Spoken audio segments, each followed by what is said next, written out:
ನಾವು ಹಮ್ಮಿಕೊಂಡಿದ್ದಂಥ ಪ್ರತಿಭಟನೆ ರಾಜಭವನ ಚಲೋ ಅಂತಕ್ಕಂಥ ಪ್ರತಿಭಟನೆಯನ್ನು ಹಮ್ಮಿಕೊಂಡಿದ್ದೆವು. ಇದರಲ್ಲಿ ಸಾವಿರಾರು ಜನ ಭಾಗವಹಿಸಿದರು. ಉದ್ದೇಶ ಏನಪ್ಪ ಅಂತಂದರೆ, ಇತ್ತೀಚೆಗೆ ಕೇಂದ್ರ ಸರ್ಕಾರ ಮನ್ರೇಗಾ ಕಾಯ್ದೆಯನ್ನು ರದ್ದು ಮಾಡಿ ಹೊಸ ಕಾಯ್ದೆಯನ್ನು ಮಾಡಿದ್ದಾರೆ. ವಿಬಿಜಿ ರಾಮ್ಜಿ ಕಾಯ್ದೆಯನ್ನು ಮಾಡಿದ್ದಾರೆ. ಮನ್ರೇಗಾದಲ್ಲಿ ಹಳ್ಳಿಗಾಡಿನ ಕೂಲಿ ಕಾರ್ಮಿಕರು, ದಲಿತರು, ಮಹಿಳೆಯರು, ಸಣ್ಣ ರೈತರು ಇವರೆಲ್ಲರೂ ಕೂಡ 100 ದಿನಗಳ ಕಾಲ, ಒಂದು ವರ್ಷದಲ್ಲಿ 100 ದಿನಗಳ ಕಾಲ ಯಾವಾಗ ಕೆಲಸ ಕೇಳ್ತಾರೆ ಮತ್ತು ಯಾವ ಜಾಗದಲ್ಲಿ ಕೇಳ್ತಾರೆ ಅಲ್ಲೇ ಕೂಲಿ ಕೊಡ್ತಕ್ಕಂಥ ಕೆಲಸವನ್ನು ಮನಮೋಹನ್ ಸಿಂಗ್ರವರು ಪ್ರಧಾನಮಂತ್ರಿ ಆಗಿದ್ದಾಗ ಸುಮಾರು 20 ವರ್ಷಗಳ ಹಿಂದೆ ಈ ಕಾಯ್ದೆಯನ್ನು ಮಾಡಿತ್ತು, ಮನ್ರೇಗಾ ಕಾಯ್ದೆಯನ್ನು ಮಾಡಿತ್ತು. ಆಗ ಮನಮೋಹನ್ ಸಿಂಗ್ರವರು ಪ್ರಧಾನಮಂತ್ರಿ ಆಗಿದ್ದರು. ಇದೊಂದೇ ಕಾಯ್ದೆ ಮಾಡಲಿಲ್ಲ. ಉದ್ದೇಶ ಏನಪ್ಪ ಅಂತಂದರೆ, ಉದ್ಯೋಗ ಕೊಡ್ತಕ್ಕಂಥದ್ದು ಅದು ಸಂವಿಧಾನಿಕ ಹಕ್ಕಾಗಬೇಕು, ಮತ್ತು ಅವರು ಅವ್ರ ಜಾಗ ಎಲ್ಲಿ ವಾಸ ಮಾಡ್ತಾರೆ ಆ ಜಾಗದಲ್ಲೇ ಕೆಲಸ ಕೊಡ್ತಕ್ಕಂಥದ್ದು ಮಾಡ್ತಾಯಿದ್ರು. ಅದರಿಂದ ಅವರು ಗ್ರಾಮೀಣ ಪ್ರದೇಶದಲ್ಲಿ, ಹಳ್ಳಿಗಳಲ್ಲಿ ಆಸ್ತಿಗಳನ್ನು ನಿರ್ಮಾಣ ಮಾಡ್ತಾಯಿದ್ರು. ಜೊತೆಗೆ ಅವ್ರ ಜಮೀನುಗಳಲ್ಲೂ ಕೂಡ ಕೆಲಸ ಮಾಡ್ಕೋಬೋದಾಗಿತ್ತು. ಈ ಹೊಸ ವಿಬಿಜಿ ರಾಮ್ಜಿ ಕಾಯ್ದೆ ಮಾಡೋದ್ರಿಂದ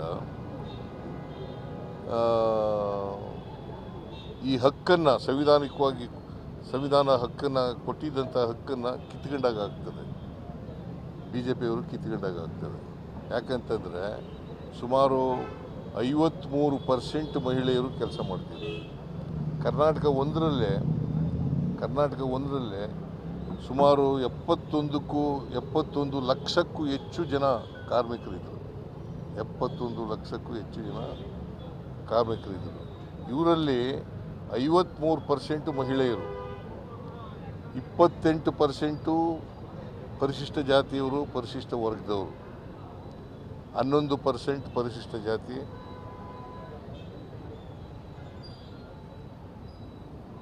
11% ಪರಿಶಿಷ್ಟ ಜಾತಿ, ಇನ್ನು ಉಳಿದವರು ಪರಿಶಿಷ್ಟ ವರ್ಗದವರು. ಇವರೆಲ್ಲರೂ ಕೂಡ ಮಾಡ್ತಾಯಿದ್ರು. ಮತ್ತು 5 ಲಕ್ಷ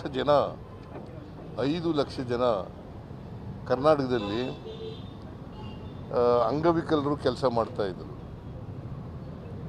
ಈಗ ಏನು ಮಾಡಿದ್ದಾರೆ, ವಿಬಿಜಿ ರಾಮ್ಜಿ ಆ್ಯಕ್ಟ್ನಲ್ಲಿ ಕೇಂದ್ರ ಸರ್ಕಾರ ತೀರ್ಮಾನ ಮಾಡಬೇಕು, ಯಾವ ಪಂಚಾಯತಿನಲ್ಲಿ ಮಾಡಬೇಕು, ಯಾವ ಹಳ್ಳಿನಲ್ಲಿ ಮಾಡಬೇಕು ಅಂತೇಳಿ ಕೇಂದ್ರ ಸರ್ಕಾರ ತೀರ್ಮಾನ ಮಾಡಬೇಕು. ಬೈ ನೋಟಿಫಿಕೇಷನ್ ಅವರು ತೀರ್ಮಾನ ಮಾಡೋದು. ಮನ್ರೇಗಾ ಆ್ಯಕ್ಟ್ನಲ್ಲಿ ಏನಂತ ಇತ್ತು ಅಂತಂದರೆ, ಅವರು ಎಲ್ಲಿ ವಾಸ ಮಾಡ್ತಾರೆ ಅವ್ರ ಮಕ್ಕಳುಗಳನ್ನೂ ಓದಿಸ್ಕೋಬೋದಾಗಿತ್ತು, ಮತ್ತು ಅವ್ರಿಗೂ ಕೆಲಸ ಸಿಗ್ತಕ್ಕಂಥ ಕೆಲಸವನ್ನು ಮಾಡ್ತಾಯಿತ್ತು. ವರ್ಷದಲ್ಲಿ 365 ದಿನದಲ್ಲಿ 100 ದಿನಗಳು ಕೊಡ್ತಕ್ಕಂಥದ್ದು. ಈಗ ವಿಬಿಜಿ ರಾಮ್ಜಿ ಆ್ಯಕ್ಟ್ ಪ್ರಕಾರ 60 ದಿನ ವ್ಯವಸಾಯದ ಸಂದರ್ಭದಲ್ಲಿ ಕೊಡೋಗಿಲ್ಲ. ಮನ್ರೇಗಾ ಆ್ಯಕ್ಟ್ನಲ್ಲಿ ಯಾವ ಕಾಲದಲ್ಲಾದರೂ ಕೂಡ ಕೊಡ್ಬೋದಾಗಿತ್ತು. ಅದು ಸಂವಿಧಾನಿಕವಾದಂಥ ಹಕ್ಕು, ಕಾನ್ಸ್ಟಿಟ್ಯೂಷನಲ್ ರೈಟ್. ಅದು ಈ ರೈಟನ್ನು ಕೊಟ್ಟಿದ್ದದು ಕೇಂದ್ರ ಸರ್ಕಾರ, ಮನಮೋಹನ್ ಸಿಂಗ್ರವರ ಸರ್ಕಾರ. ಸೊ ಈಗ ಈ ಹೊಸ ಕಾಯ್ದೆ ಪ್ರಕಾರ ವಿಬಿಜಿ ರಾಮ್ಜಿ ಪ್ರಕಾರ 60%, 60% ಕೇಂದ್ರ ಸರ್ಕಾರ ಕೊಡೋದು, 40% ರಾಜ್ಯ ಸರ್ಕಾರ ಕೊಡಬೇಕು ಅಂತ ಮಾಡಿದೆ.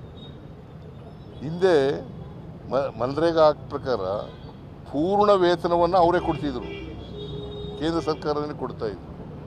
ಈಗ ಮಾಡಿರ್ತಕ್ಕಂಥದ್ದು 60% ಕೇಂದ್ರ ಸರ್ಕಾರ, 40% ಮಾಡಬೇಕು, ರಾಜ್ಯ ಸರ್ಕಾರ ಕೊಡಬೇಕು ಅಂತ ಮಾಡಿದ್ದಾರೆ.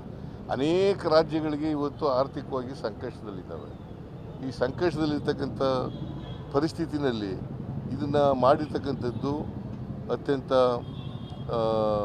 ಮಾರಕವಾಗಿರ್ತಕ್ಕಂಥ ಕಾಯ್ದೆ ಅಂತಂದು ಹೇಳಿ ನಾನು ಭಾವಿಸ್ಕೊಂಡಿದ್ದೇನೆ.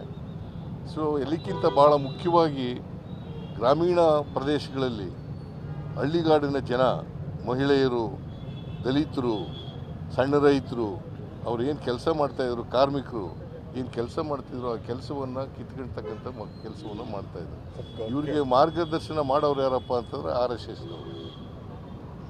ಎಸ್ನವರು. ಯಾಕಂತಂದರೆ ಜನರ ಕೈನಲ್ಲಿ ದುಡ್ಡಿರಬಾರ್ದು ಅನ್ನೋದು. ಯಾಕಂದರೆ ಅವರು ಆರ್ಥಿಕವಾಗಿ ಸ್ವಾವಲಂಬಿಗಳಾದರೆ ಅವ್ರು ಸೇವಕರಾಗಿರಲಿಕ್ಕೆ ಸಾಧ್ಯ ಇಲ್ಲ. ಈ ಸೇವಕರಾಗಿ ಇರಬೇಕು ಅಂತಕ್ಕಂಥದ್ದೇ BJP RSSನ ಉದ್ದೇಶ. ಅದಕ್ಕೋಸ್ಕರವಾಗಿ ಈ ಕಾಯ್ದೆಯನ್ನು ತಂದಿದ್ದಾರೆ. ನಮ್ಮ ಹೋರಾಟ ಇಡೀ ದೇಶದಲ್ಲಿ ನಾವು ಮಾಡ್ತಾಯಿದ್ದೀವಿ. ಕಾಂಗ್ರೆಸ್ ಪಕ್ಷ ಅವರ